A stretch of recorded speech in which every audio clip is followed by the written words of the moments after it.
Thank you, Brenda. Good morning. I'd like to welcome all those who are here today, and especially our visitors. For those who are here and those who may be participating online, I'm Herb Utlaut. I'm one of the elders here, and on behalf of our congregation and our session and our pastor, Jim Mitchell, I extend to you a hearty welcome and a happy Mother's Day to those who are mothers here. Just wanted to make one announcement is that the next Juliet's brunch will be on May 16th at 10 o'clock at Mary Voss's home. And information is in your bulletin, and please let her know if you plan to attend. If you take a few moments to prepare your hearts for worship, there is a passage from 1 Corinthians 10 printed in your bulletin.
When we do a call to worship, I'd like to bring up something about God and his character so that we know why we're here in terms of focusing our worship upon our awesome God. And chosen Isaiah 57 verses 14 and 15 this morning. And it shall be said, build up, prepare the way, remove every obstruction from my people's way, for thus says the one who is high and lifted up, who inhabits eternity, whose name is holy. I dwell in the high and holy place, and also with him who is of a contrite and lowly spirit, to revive the spirit of the lowly and to revive the heart of the contrite. Let us worship our holy and awesome God.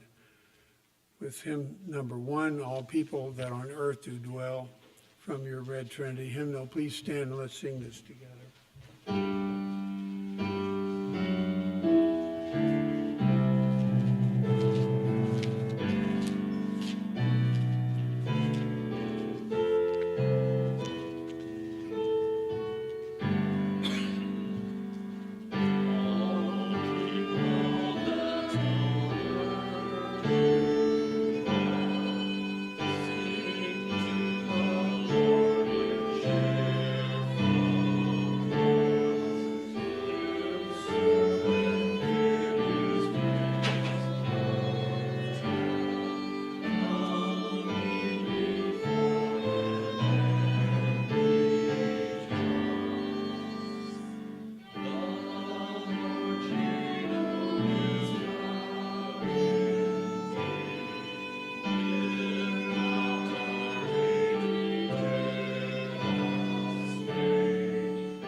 Let us pray.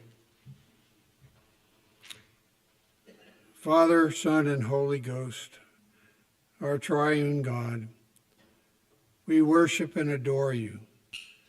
We would plead with you to be here with us by your Spirit, Lord, that you may be glorified through this worship service as we sing your praise, as we lift up our petitions and thanksgivings to you, as your word is preached and taught. Holy Spirit, apply it to our hearts, that you may receive the glory that is your due.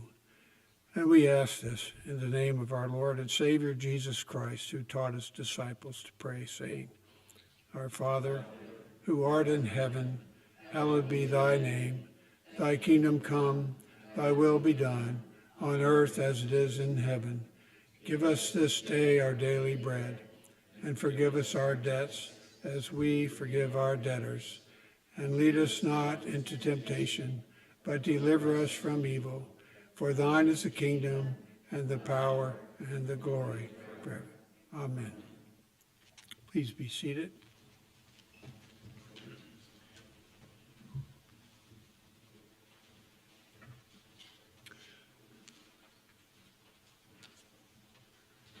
As we come before a holy God, it's important that we do confess that we are sinners in need of salvation and in need of forgiveness. So we confess our sins, as I will read from Romans 3:19 to 20, and then have a period of silent confession of sin. Now we know that whatever the law says, it speaks to those who are under the law, so that every mouth may be stopped and the whole world may be held accountable to God. For by works of the law, no human being will be justified in his sight, since through the law comes knowledge of sin. Let us pray silently.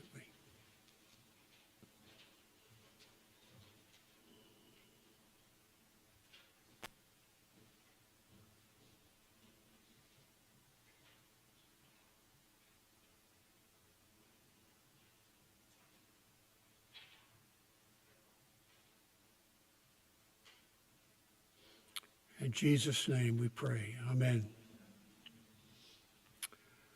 God is gracious. We confess our sins. He is faithful to forgive us our sins and cleanse us from all unrighteousness. Our assurance of pardon is taken today from Titus 3, verses 3 to 7. At one time we too were foolish, disobedient, deceived, and enslaved by all kinds of passions and pleasures. We lived in malice and envy, being hated and hating one another.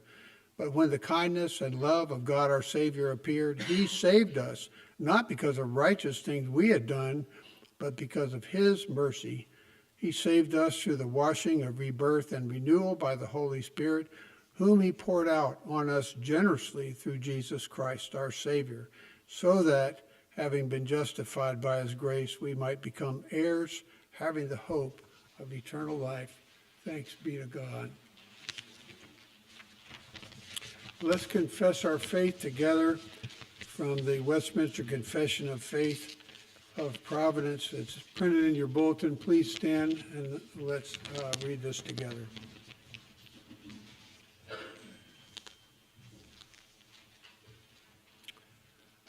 The most wise, righteous, and gracious God doth oftentimes lead for a season his own children to manifold temptations and the corruption of their own hearts, to chastise them for their former sins, or to discover unto them the hidden strength of corruption and deceitfulness of their hearts, that they may be humbled, and to raise them to a more close and constant dependence for their support upon himself, and to make them more watchful against all future occasions of sin, and for sundry other just and holy ends. As for those wicked and ungodly men, whom God, as a righteous judge, for former sins doth blind and harden, from them he not only withholdeth his grace, whereby they might have been enlightened in their understandings and wrought upon their hearts, but sometimes also withdraweth the gifts which they had, and exposeth them to such objects as their corruption makes occasion of sin, and withal gives them over to their own lusts, the temptations of the world, and the power of Satan, whereby it comes to pass that they harden themselves, even unto those means which God uses for the softening of others. Please be seated, and will the children please come forward for the children's sermon by Elder Joel Reed.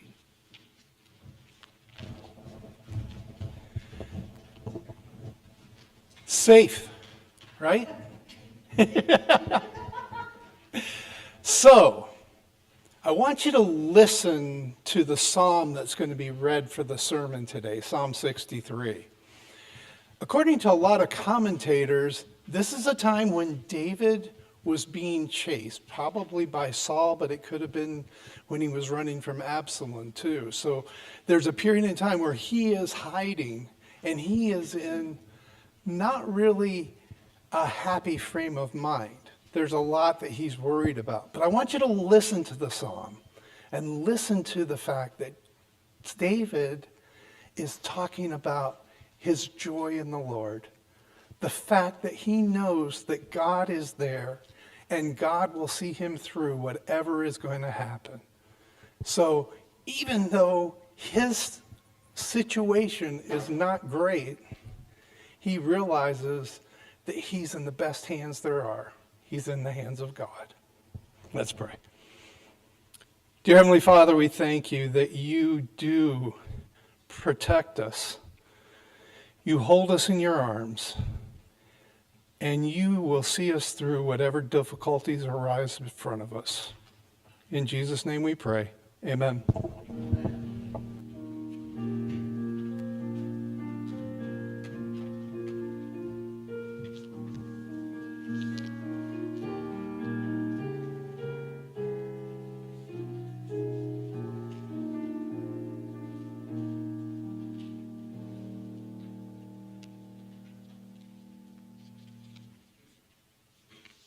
Thank you, Joel. Our scripture reading today is from the Gospel of Luke, chapter 4, verses 1 through 13. And this is regarding the temptation of Jesus. We're told in scripture that the Holy Spirit drove Jesus out into the desert. And he was there for 40 days, which was reflective of the 40 years that Israel spent out in the desert, in the wilderness. And he was tempted by the devil. And we have a great example here where when Jesus was tempted, he used scripture to answer the devil. And good reason for us to hide scripture in our hearts so that we may be able to answer the devil when he tempts us. The temptation of Jesus, Luke 4, verses 1 through 13. And Jesus, full of the Holy Spirit, returned from the Jordan and was led by the Spirit in the wilderness for 40 days, being tempted of the devil.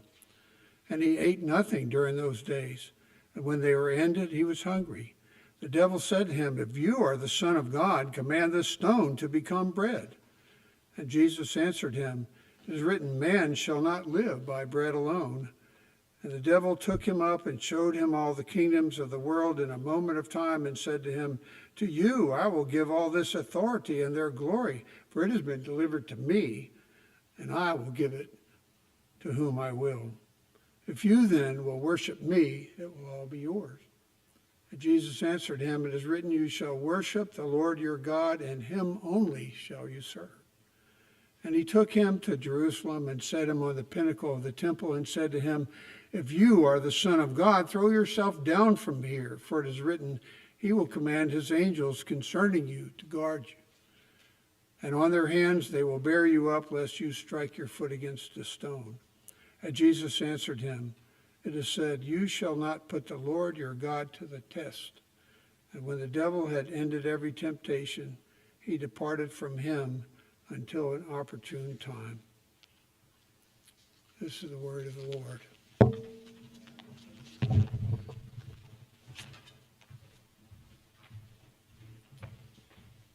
Let us go before our gracious God once again in prayer.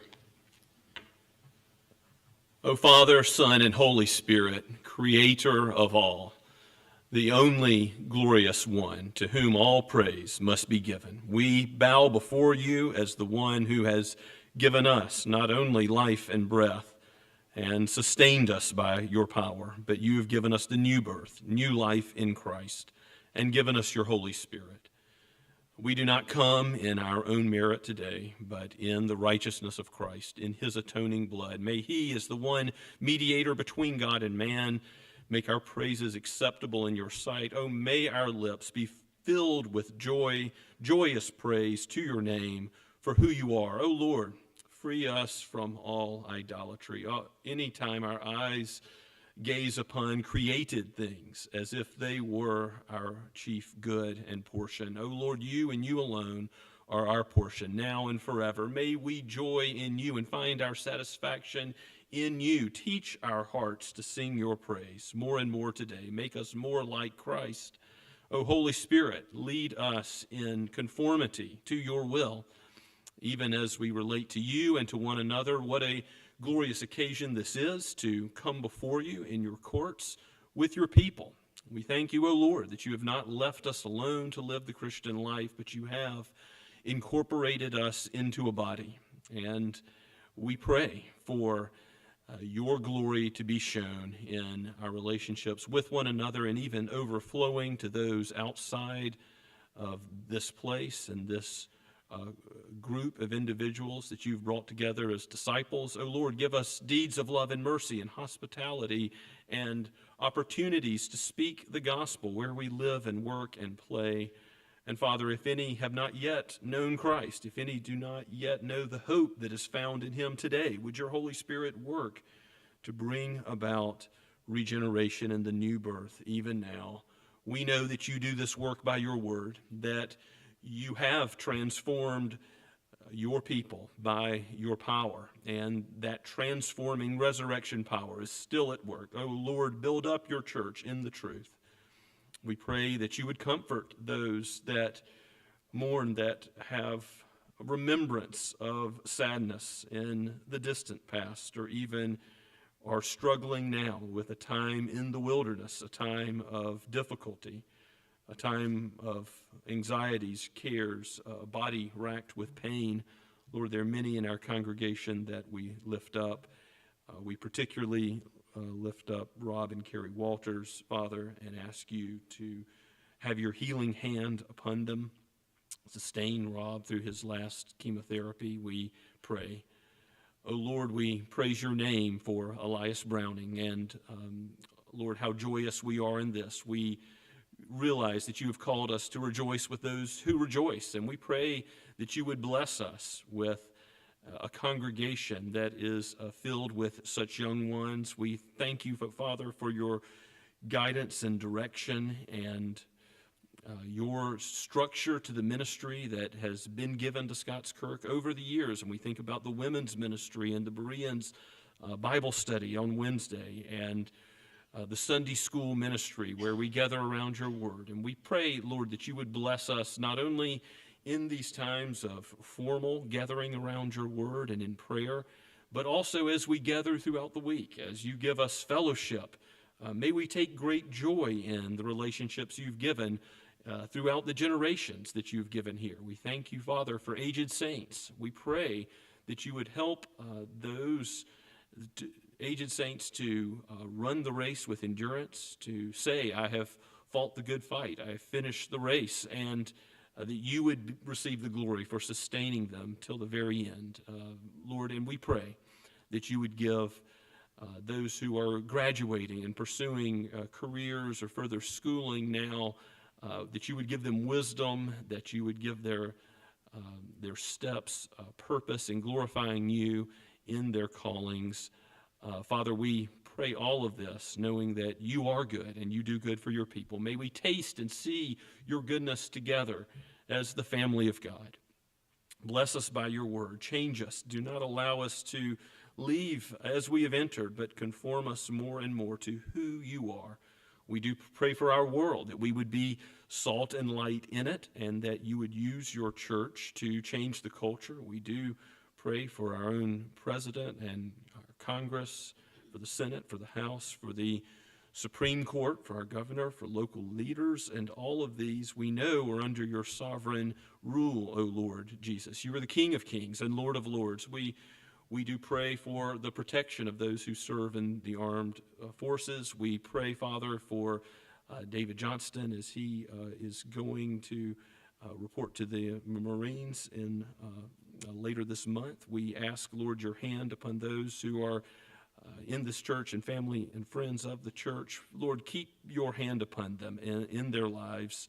Watch over them. Keep them safe from all harm. We pray that you would guide and direct our nation, that we would humble ourselves, repent where repentance is needed, and that we would walk in the righteousness that your word commands. Father, let your church be the first to acknowledge sin and to acknowledge your goodness and the gospel of grace, whereby we are saved because of your work and not our own.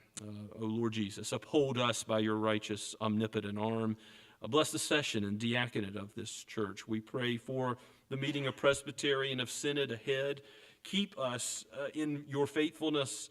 Do not let us depart from your word in any way. Father, help us to joy in you as we are a connectional church across the United States. And Father, we pray that you would bless the Associate Reformed Presbyterian Church in Canada and Mexico. And we think of how due to your multiplication, the Associate Reformed Presbyterian Church in Pakistan now outnumbers those in the United States, and how we thank you and praise you for that. And yet, Lord, we know there is much darkness still the world over. We pray for the ministry in Pakistan of the hospital in Sahiwal. We pray that it would be a beacon of light as there are doctors and nurses doing good in the name of Christ there. May you convert those who are trapped in Islam and bring them into the kingdom of your beloved Son. And Father, we pray for those of other denominations that are going, the RPCNA and the OPC and the PCA and others. Father, we give you praise for so many Bible-believing churches in our land and even in the Tri-County area, but particularly for these Reformed branches with whom we are walking in unity in doctrine. We pray that you would give us a love and a zeal for your kingdom that is cooperative as we seek to reach the ends of the earth, every nation, tongue, and tribe with the gospel. Oh Lord, bless the persecuted church, for those in places of great difficulty. Bless those in Iran. Bless those who suffer. Father, we long to see a lasting peace in the Middle East, and we know that you are capable of bringing this about. Though we live in a fallen world and there will be wars and rumors of wars until your Son returns, we know that the gospel is what is capable of transforming society, and by your common grace affecting even those made in your image that do not yet believe. Father, we pray that you would bless us by that gospel now.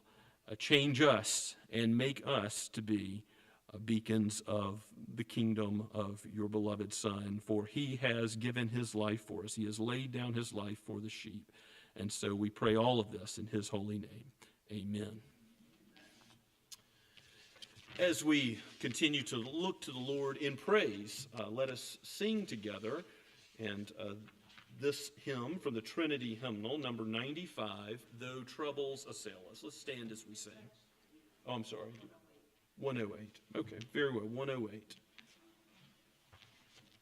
Let's stand.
Amen. Good morning. Remain standing as we pray for this morning's offering, please. Bow your heads.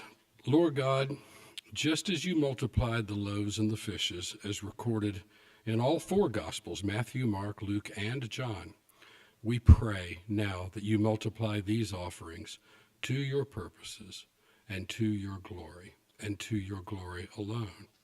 We thank you, Lord, for the ability to give. And may these offerings bless you and bless your people according to your will. Amen.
Please be seated.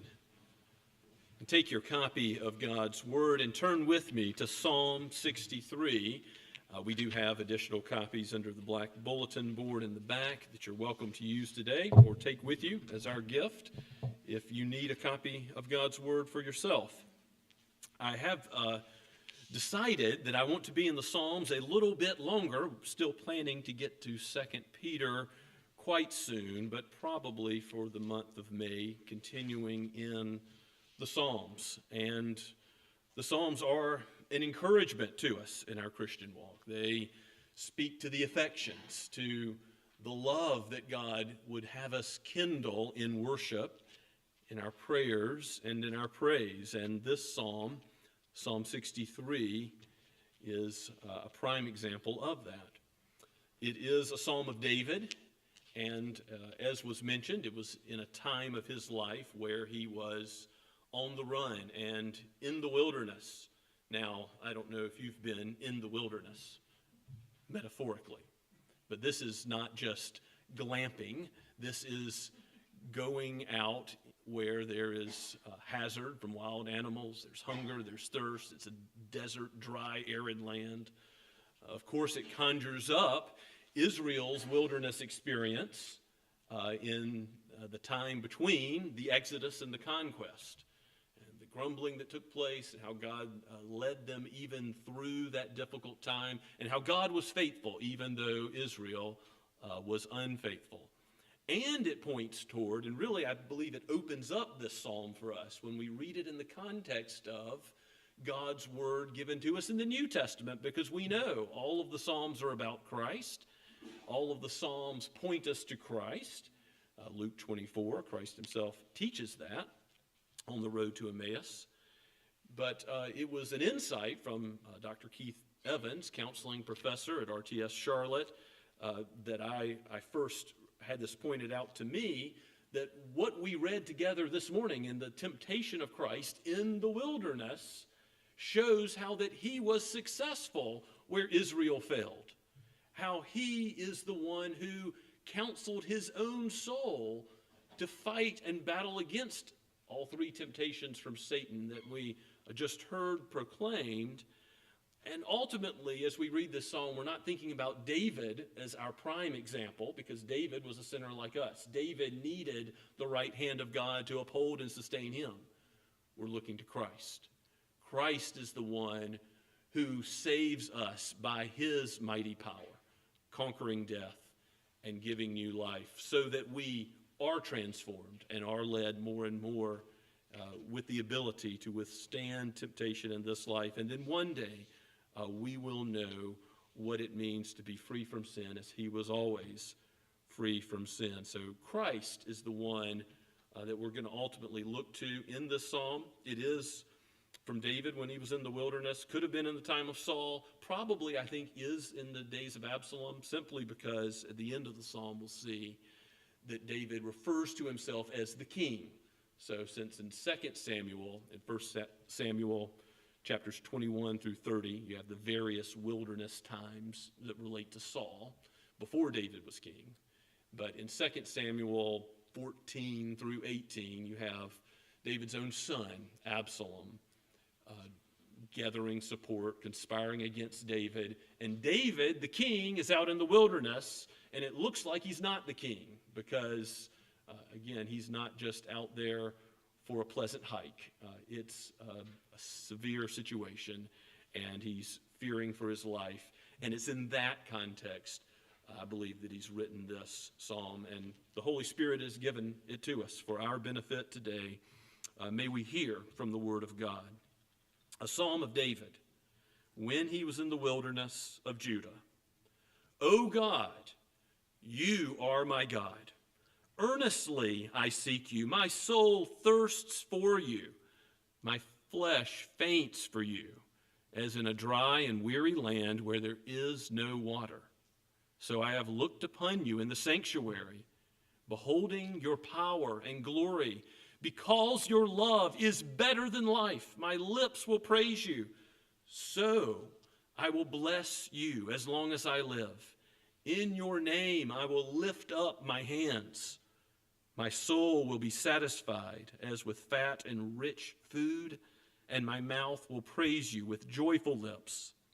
When I remember you upon my bed and meditate on you in the watches of the night, for you have been my help. And in the shadow of your wings I will sing for joy. My soul clings to you. Your right hand upholds me. But those who seek to destroy my life shall go down into the depths of the earth. They shall be given over to the power of the sword. They shall be a portion for jackals. But the king shall rejoice in God.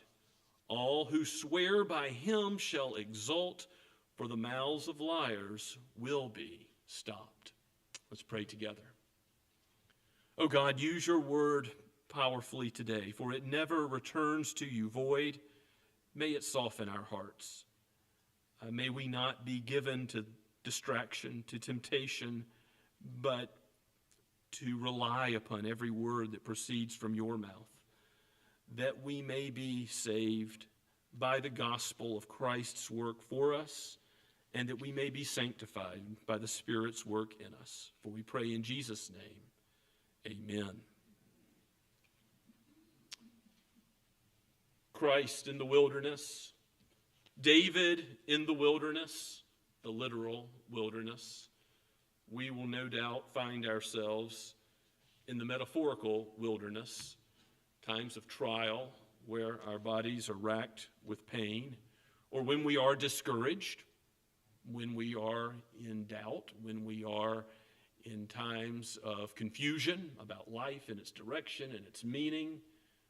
And this can happen to God's saints who are just converted, or it can happen to mature saints that have been walking with the Lord for some time, because trials can be used by God, as we confess together in Westminster Confession, chapter 5 of God's providence. God uses trials in various ways in our lives. And it is nevertheless true that sometimes for a season, we don't see, we don't understand what God is doing exactly with the difficult circumstances that we face. And some of you have been there. Some of you have been there recently. Perhaps you've been there for some time. Perhaps you are there now. And yet, if you are not facing times of trial, if now is a season of plenty and a season to give great thanksgiving to the Lord, you still must be ready and be prepared and have your heart prepared by this prayer and praise manual God has given us to face those trials with the eyes of faith that David had. Now again, David stumbled and fell, I think, in some of his wilderness experiences, and yet Christ never did. Christ was the sinless one who did face temptation that was real, and yet he faced it in a way relying upon the Word of God and relying on his relationship to God the Father and the Holy Spirit, which he had from eternity past. But he continued to have when he was hungry, when there were 40 days of no eating. I don't know if you've ever been that hungry, but as we read from Luke chapter 4, it says, and he was hungry. Yes, he was hungry. I don't think we quite understand the understatement there. As a human being, yes, he's God Almighty, but he's truly God and truly man. He is truly hungry in that moment when Satan says, make these stones into bread. The other temptations had a real tempting power, though his heart never began to go down the road of temptation. We start to mingle sin and temptation together oftentimes because we start to lust after the temptation, and Christ never did that. But David certainly struggled in that way in the wilderness, and so he has to counsel his own soul to not go down the path of mistrusting God, to find his satisfaction, to find his joy in the Lord, even when from a human perspective, there didn't seem to be that much to joy in, because here's the king sleeping in the dirt of a cave, perhaps, not on the throne. If you go back to the beginning of the text, in verse 1, David says, "O God, you are my God." Now, why that repetition, referring to God as his own God? Well, that's covenantal language. And yes, the nations around Israel would say, Baal, or Asheroth, or whoever, you are my God, and make a claim on their God, which they viewed in a much smaller way than the Israelites did, because here is the God who made the heavens and the earth, who is the Lord of lords and God of gods. But David is saying, I have a relationship to God because of his coming and covenanting with me. David is told that he will have an everlasting kingdom and a king come from his line. God made a covenant with David. And because of God's salvation, David is connected to him. He knows that he will dwell in the house of the Lord forever, that the cup of blessing that he will take will go on to eternity. As we looked at Psalm 133 last week, this is David's hope because of the covenant God made. It wasn't because of something David did. It was because God came down and God said, I will show my mighty power and my glory in saving a people for myself. And he did that way before David in Genesis chapter 3, right after the fall.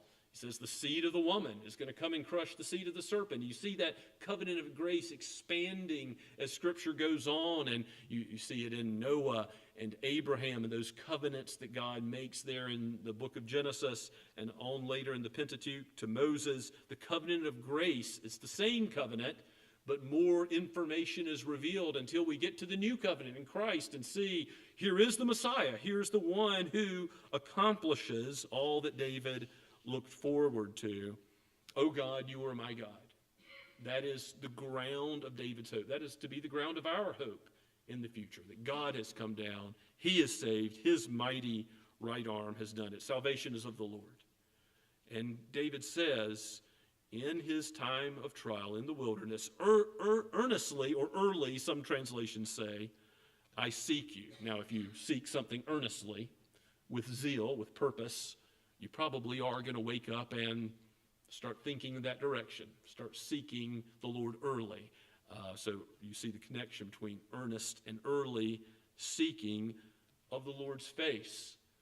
And it's the Lord himself that David seeks, not just his gifts, not just the things that the Lord does that benefit David materially, not just the kingship or having a warm place to lay his head, but he seeks the Lord himself.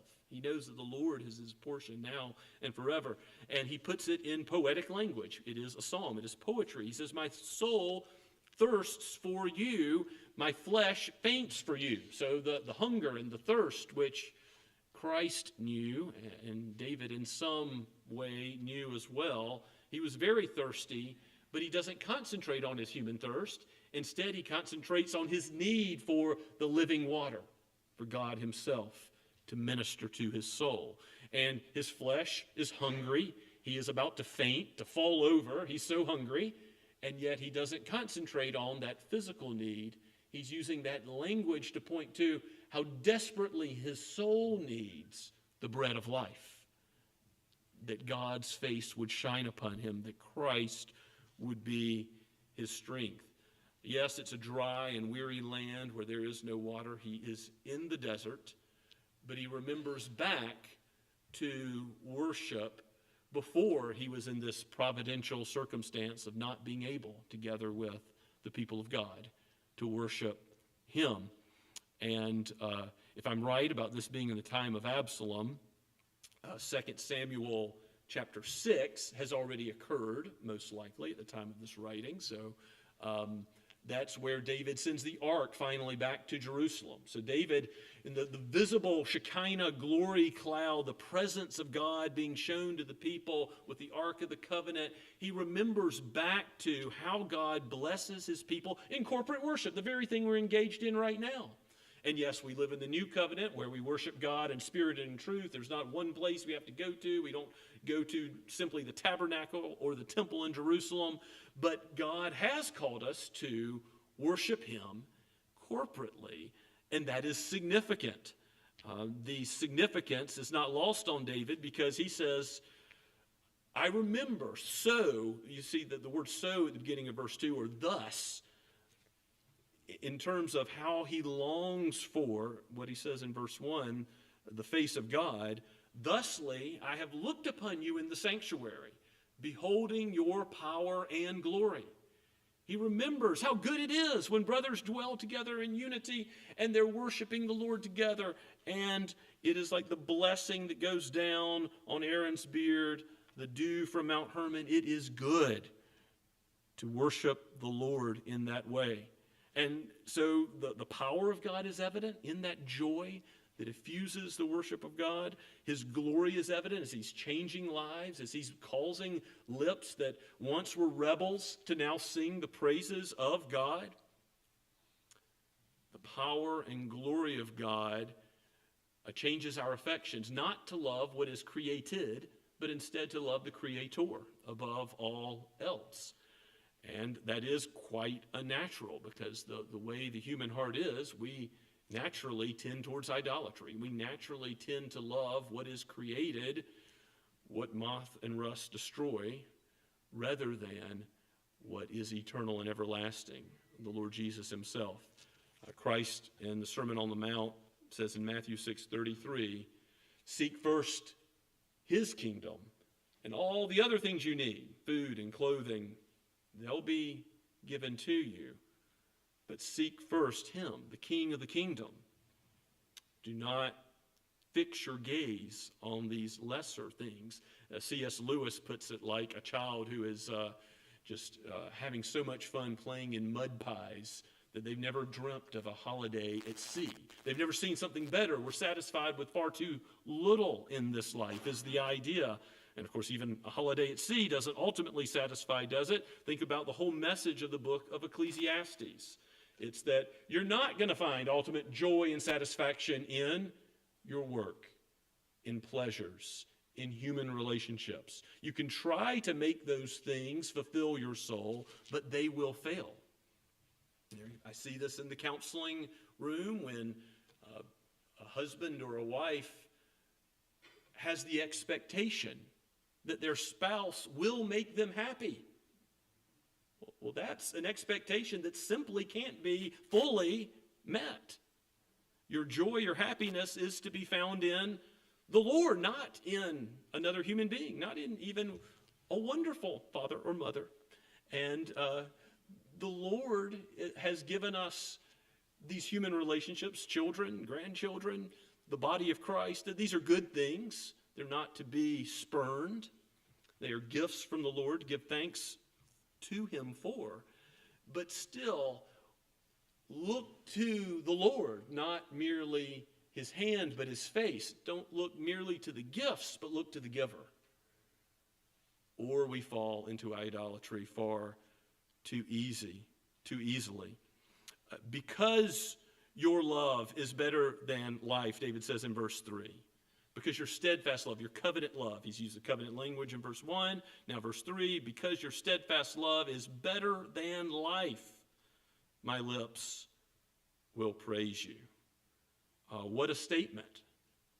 God and his word and his gospel is better to David than the sum of life itself. You see how he is glorying in the Creator, and that means he is willing to say, let goods, let power, let fame, reputation all go. Human relationships, the joys and pleasures of this life, let it all go to know the God who gives me his own righteousness, who gives me life eternal. Your steadfast love is better than life. And of course, the covenant love being characterized as steadfast love, I think really means something to David when he's in the cave. God hasn't changed. His love remains even though David's in a cave. And someone could mock the Lord from the outside and say, oh, it doesn't look like his love is with you now. Here you are sleeping in the dirt. Here you are in the wilderness. David's remembering. He's counseling his own soul with who God is and what God has done and is doing and will do based on his character, based on his power and glory being at work. He commits to praising the Lord all of his days. He says, my lips will praise you. Sunday school this morning, we were looking at 2 Timothy. I believe it's next week. We'll cover 2 Timothy 4:9. Paul says, Timothy, come to me quickly because Demas is in love with this present world. Paul's feeling deserted, and he wants that fellowship with Timothy. He wants the scriptures, the gospel. That idea of forsaking all worldly satisfaction, but finding satisfaction that joys in the Lord is what is going to bring David to praise the Lord even in this wilderness experience. So verse 4, I will bless you as long as I live. In your name I will lift up my hands. The idea of lifting up hands is a common posture of prayer in the Old Testament and in the New as well. Jesus himself lifts up his hands to pray in John 17 in the high priestly prayer. like the high priest Aaron. If you look back to Leviticus 9:22, Aaron in bringing the sacrifice before the Lord, lifts up his hands in prayer in that posture. That posture is found along with other postures of prayer throughout the Psalms, and you also see it in Ezra and Nehemiah in how Ezra calls the people to humble themselves and praise the Lord. It's a posture of thanksgiving back to God for who he is and all that he's done. In 1 Timothy chapter 2, verse 8, Paul says, I desire that the men everywhere would lift up holy hands in prayer. So pray with lives that reflect that transformed life, that they have in Christ, and seek the Lord with thanksgiving because of all of his goodness. So that's where David's coming from. He's saying it is appropriate to joy in the Lord because of how rich tasting and seeing that he is good is in his life. So even when he's in the cave, he says, verse 5, my soul will be satisfied as with fat and rich food. This is a delicacy in the ancient Near East to have fat where the flavor is, and rich food, and he likens that to the possession of God as his joy and satisfaction. And again, he says, my mouth will praise you with joyful lips. The joy that comes from knowing the God that he doesn't just intellectually know about, but that he's experienced, that he has tasted and seen the goodness of. Again, that's Psalm 34, taste and see that the Lord is good. May we find our joy and satisfaction not in something passing, something fleeting, something created. You might think, I need some earthly thing to be happy. Again, a husband or a wife, a relationship. You might think, I really need a vacation. I really need a product. I really need the money so that I don't worry about life. You may think that there's some created thing that is going to bring you peace. But let me plead with you. Don't give up the assembling together in the congregation of God's people to praise him. Because when you don't feel like coming, that's when you need the most to be reminded. When you're mourning the loss of a loved one, when you are confused or doubting, when you are in a time of the wilderness, when your body's racked with pain, given that providentially you can come. And we've got good examples in this congregation of those who make every effort to be in the house of the Lord. Follow their example. There is a delight in the house of the Lord and coming to be with God's people and worshiping him together that is good. It is good for the soul to revive us, to put our focus not on ourselves and our needs that are real, that we have, but to focus on the Lord, to focus on Christ as the author and finisher of our faith, and to focus on God's word so that we too, like Christ, are able to withstand the temptations of Satan. As we look back to the preparation verses from 1 Corinthians chapter 10, verses 9 through 14, you probably are familiar with verse 13. No temptation has overtaken you that is not common to man. God is faithful. He will not let you be tempted beyond your ability, but with the temptation, he will also provide the way of escape. That's true for believers. You have the ability. You are not Christ. You're not perfect. You will stumble and fall in this life, but you have the ability to say no to temptation. You can't just say, well, this is my weakness, and therefore I always give in. No, because of your transformed life, it's possible to not grumble, to not have hatred, to not sow discord, but instead to do what the Lord has called us to do. So if you look at it in context, it is the wilderness experience that Paul quotes from. Don't put Christ to the test, as many did in the wilderness. Don't grumble, and instead look to the Holy Spirit. And then he follows verse 13, that famous verse about facing temptation, with verse 14. Therefore, my beloved, flee from idolatry. Because he knows our hearts think, if I only had some created thing, if I only had, then things would be good. and he wants to point us to Christ. He wants to show us that by the power of the Holy Spirit, we can find satisfaction and joy in the Lord and not elsewhere. Though our hearts are an idol factory, we can, with God's word, remind ourselves of who he is, that he is good, that he is all we need, and that his love is better than life. It goes on forever. There will be a judgment. The psalm ends with the judgment that David knows because he's confident in God that will come on Absalom. The mouths of liars will be stopped. Verse 11. And I think Paul was considering this verse when he wrote Romans 3:19.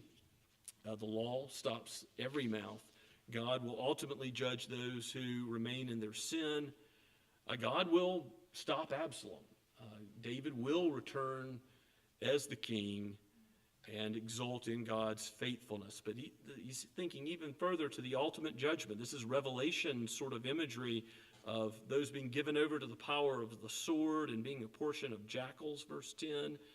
Going down into the depths of the earth, verse 9, almost calls to mind Korah's rebellion and how God swallowed up those rebels in number 16 into the earth. Well, that's what we all deserve. That's what sin deserves. But instead, David says, not only is he confident that God will judge the wicked, instead he says, my soul clings to you, verse 8. Your right hand upholds me. David doesn't say, I do this with my own strength in the flesh. No, David is confident that God in his power is how his soul clings to the Lord. And that word for clings is also covenantal language. It's the same word in Ruth 1:14, where Naomi clings to Ruth. And it's glued together. Well, how are you connected inseparably to God? Through Christ, through his power, accomplishing the righteousness and resisting temptation where you failed, where Israel failed. And by the Holy Spirit giving you the ability and God's grace to follow after him. And that following after the Lord is not only early in the morning, verse 1, but it's also in the night watches. It's the Hebrew way of telling time in the middle of the night, whether one is awake or asleep. You're with your truest self, your thoughts, you're alone, and you may have anxious thoughts in that time. But there, David says, even in the night watches on my bed, whether his bed was a bed of dirt or otherwise, he meditates on the Lord. He meditates early, he meditates late. Why? Because God is everything to him. The joy of the Lord is his strength. And he knows with the eyes of faith that God is faithful, that he can even call himself the king, and God has promised his kingdom will go on, and God accomplishes just what he said. And David now sees with sight, because he knows in the presence of the Lord, the King of the kingdom. We all one day will stand before the King of the kingdom.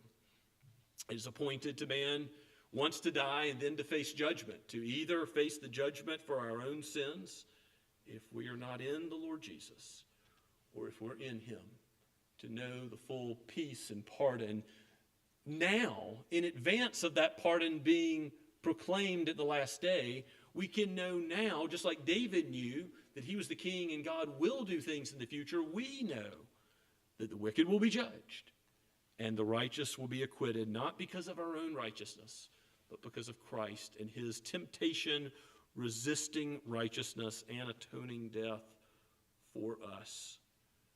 Let us seek the Lord.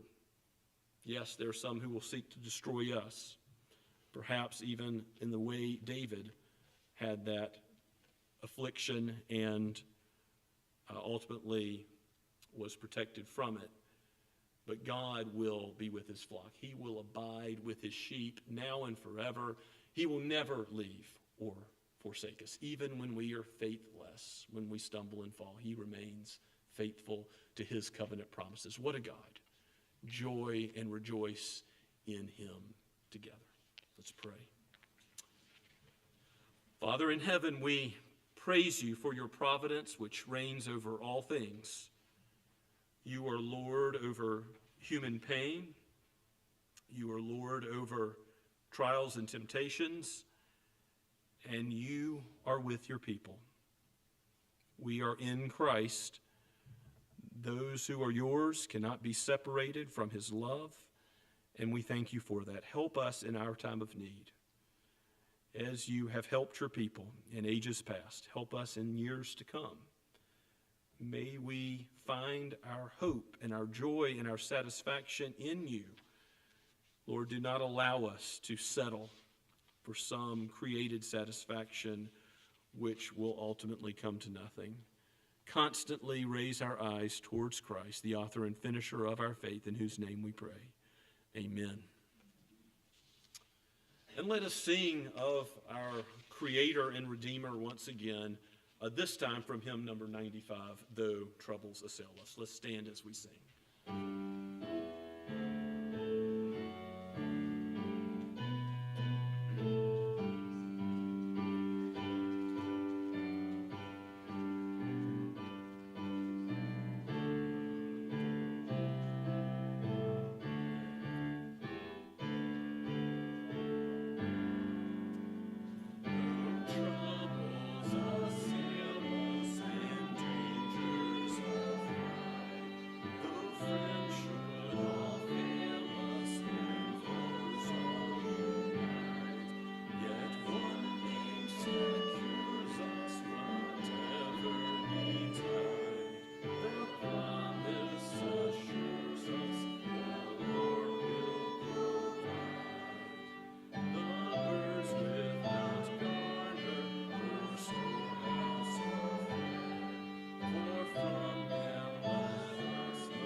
Beloved congregation, may the joy of the Lord be your strength now and forever. Hear the Lord's benediction. The Lord bless you and keep you.